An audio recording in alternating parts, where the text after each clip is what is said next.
భూకంపం సంభవించింది. ఢిల్లీ, జమ్మూ కాశ్మీర్లో భూమి కంపించింది. పంజాబ్, హర్యానా, హిమాచల్లోనూ ఈ ప్రకంపనలు కనిపించాయి. ఈ నేపథ్యంలో ప్రజలు రోడ్ల మీదకి పరుగులు తీసినట్లుగా కనిపిస్తోంది. మరోవైపు ఆఫ్ఘనిస్తాన్లో ఈ భూకంపం మరింత తీవ్రంగా ఉంది. రిక్టర్ స్కేల్పై 6.2గా తీవ్రత నమోదైంది. 215 కిలోమీటర్ల లోతులో భూకంప కేంద్రాన్ని గుర్తించారు. భారత్ సహా 8 దేశాలపై భూకంప ప్రభావం ఉంది. Pakistan, China, Tajikistan, Uzbekistan, Kyrgyzstan, Turkmenistan దేశాల్లో భూ ప్రకంపనలు సంభవించాయి. పాకిస్తాన్, ఆఫ్ఘనిస్తాన్ సరిహద్దు ప్రాంతంలో తీవ్ర ప్రకంపనలు సంభవించినట్లుగా తెలుస్తోంది.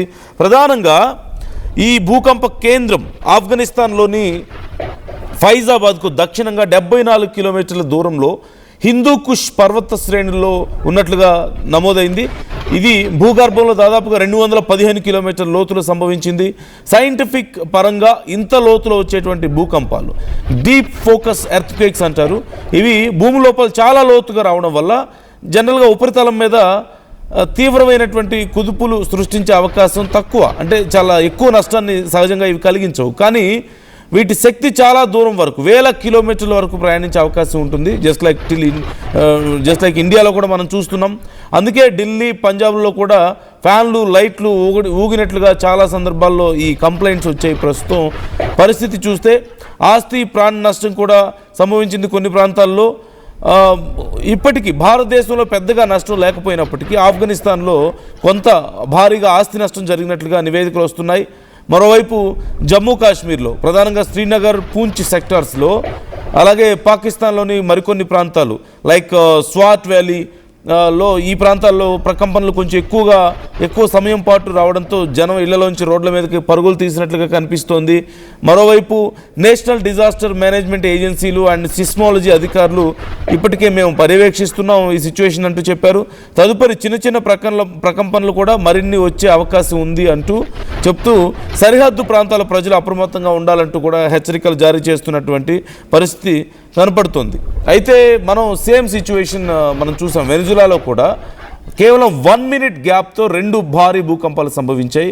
విత్ 7.2 అండ్ 7.5 మ్యాగ్నిట్యూడ్తో ఈ భూకంపాలు సంభవిస్తే ఆ తర్వాత చిన్న ప్రకంపనలు ఒక 20 వరకు వచ్చాయి, అంటే చిన్న స్థాయి భూ ప్రకంపనలు. దానివల్ల కూడా చాలా తీవ్రమైనటువంటి నష్టం కలగడం, ఈ అక్కడ సహాయక కార్యక్రమాలకు అంతరాయం ఏర్పడడం లాంటివి మనం చూసాం. ఈ నేపథ్యంలో ఇప్పుడు ఈ భూకంపం తర్వాత కూడా మరికొన్ని చిన్న భూకంపాలు సంభవించే అవకాశం ఉంది అని చెప్పినట్లుగా తెలుస్తోంది. ఈరోజు సాయంత్రమే ఈ ఘటన చోటు చేసుకుంది. ఇంతకు ముందే ఈ ఘటన చోటు చేసుకున్నట్లుగా తెలుస్తుంది. ఆఫ్ఘనిస్తాన్లో హిందూకుష్ ప్రాంతంలో భారీగా భూమి కంపించింది. దాని ప్రభావంతో ఇప్పుడు ఢిల్లీ, ఆ బోర్డర్ నుంచి దగ్గరలో ఉన్నటువంటి ప్రాంతాలు ఢిల్లీ, ఎన్సీఆర్, అలాగే పంజాబ్, జమ్మూ కాశ్మీర్, చండీగఢ్ ఇలాంటి భారతదేశంలో ఉన్నటువంటి ఉత్తర భాగంలో ప్రాంతాల మీద ఈ ప్రకంపనల ప్రభావం ఉన్నట్లు కనిపిస్తోంది. రిక్టర్ స్కేల్ మీద 6.2గా నమోదైంది. ఎగ్జాక్ట్గా టైం చెప్పాలి అంటే సాయంత్రం 7:04 సమయంలో ఈ ఘటన చోటు చేసుకుంది. అంటే very few minutes back, around 25 minutes back ఎగ్జాక్ట్గా ఈ భూకంపం సంభవించినట్లుగా తెలుస్తోంది. ఇప్పుడు ఆఫ్ఘనిస్తాన్లో జుర్మ్ లేదా కలాఫ్గన్ ప్రాంతానికి సమీపంలో భూగర్భంలో దాదాపుగా 125 కిలోమీటర్ల లోతులో ఈ భూకంప కేంద్రం ఉన్నట్లుగా national centre for seismology NCS దీనికి సంబంధించి డీటెయిల్స్ ఇచ్చింది.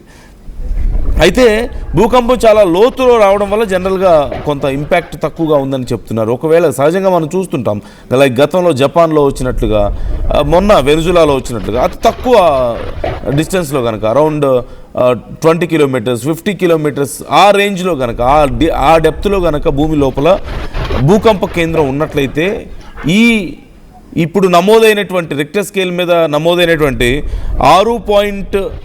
6.5 స్థాయి కాకుండా చాలా తీవ్రమైనటువంటి నష్టాన్ని కలిగించే అవకాశం ఉంది. చాలా అరౌండ్ 7 to 7.5 to 8 వరకు కూడా ప్రకంపనల తీవ్రత ఉండే అవకాశం ఉంది. అదృష్టవశాత్తు 215 కిలోమీటర్ల లోతులో ఈ భూకంప కేంద్రం ఉంది కాబట్టి కొంత తక్కువ ఇంపాక్ట్ ఇక్కడ మనకు కనిపిస్తోంది. సో చాలా వరకు అదృష్టవశాత్తు భారతదేశంలో పెద్దగా నష్టం ఏమి జరగలేదు. జమ్మూ కాశ్మీర్ కానీ, పంజాబ్ కానీ, చండీగఢ్ కానీ, హర్యానా కానీ, హిమాచల్ ప్రదేశ్ అండ్ ఢిల్లీ ఎన్సీఆర్ ఈ ప్రాంతాల్లో ఇంపాక్ట్ కనిపిస్తుంది. ఇతర దేశాల గురించి చూస్తే Afghanistan, Pakistan, Tajikistan, Uzbekistan, Turkmenistan, Kyrgyzstan ఈ ప్రాంతాల్లో, అంటే చైనా సరిహద్దు ప్రాంతాలు, ఈ ప్రాంతాల్లో ప్రకంపనలు సంభవించినట్లుగా కనిపిస్తున్నాయి. ఇక్కడ కొంత ఇంపాక్ట్ ఎక్కువగా ఉంది. అండ్ ఈ మొత్తం దేశాలన్నిటి మీద కూడా ఈ ప్రకంపనలు సంభవించాయి. ఒక్కసారి నేను ఆ విజువల్స్ మీకు క్లియర్గా చూపించే ప్రయత్నం చేస్తాను. ఈ భూకంప తీవ్రత ఎలా ఉంది, అక్కడి పరిస్థితి ఏంటి అనేది మీకు అర్థమవుతుంది.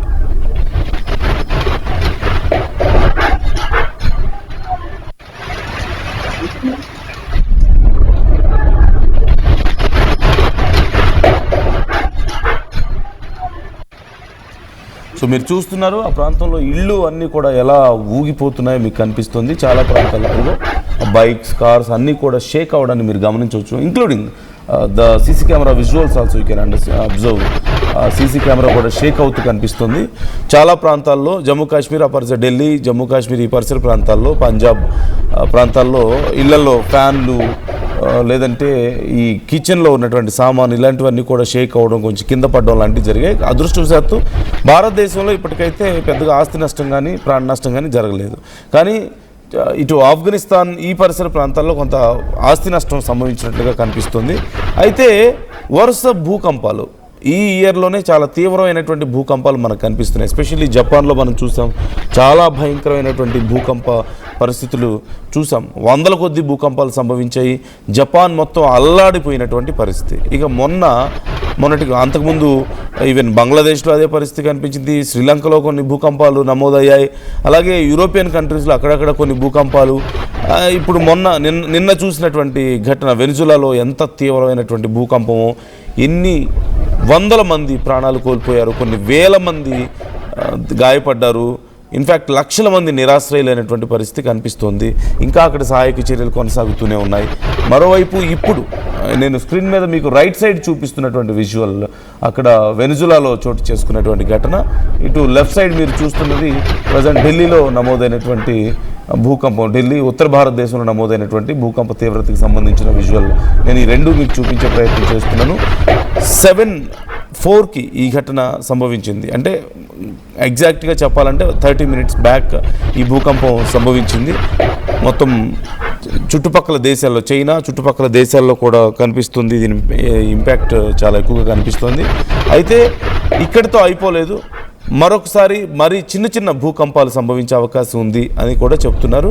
ఎస్పెషల్లీ చైనా బోర్డర్కి దగ్గరగా ఉన్నటువంటి ప్రాంతాలు, అలాగే ఇటు ఆఫ్ఘనిస్తాన్ ఈ ప్రాంతాలకు దగ్గరగా ఉన్నటువంటి ప్రాంతాల్లో ఉత్తర భారతదేశం మొత్తం మీద ఇంపాక్ట్ కనిపిస్తుంది. కేర్ఫుల్గా ఉండాలంటూ కూడా అధికారులు సూచిస్తున్నారు. సో ఈ ఘటనకు సంబంధించి వరుస భూకంపం, అంటే ప్రపంచవ్యాప్తంగా చాలా ఫ్రీక్వెంట్గా భూకంపాలు సంభవించడానికి కారణం ఏంటని మీరు అనుకుంటున్నారు? Tectonic plates movements is the basic reason behind these earthquakes. కాకపోతే ఇంత ఫ్రీక్వెంట్ షిఫ్టింగ్స్ ఎందుకు జరుగుతున్నాయి, ఇంత ఫ్రీక్వెంట్గా ఎందుకు భూకంపాలు సంభవిస్తున్నాయి? ఇంకేదైనా పెద్ద కారణం ఉందా?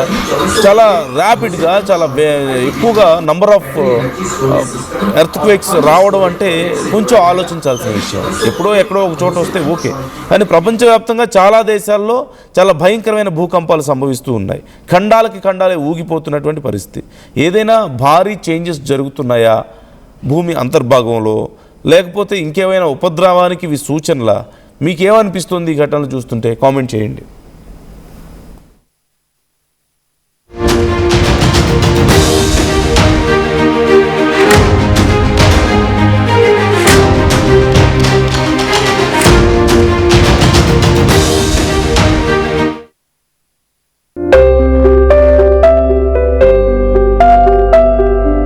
చిన్న ఆనందాలు 35 ఏళ్లుగా నా జీవితంలో లేవు.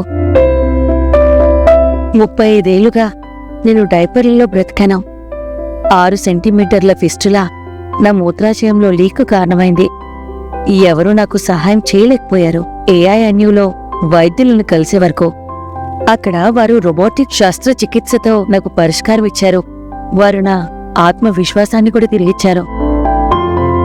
Precision care makes it possible. The Center for Robotic Surgery at AINU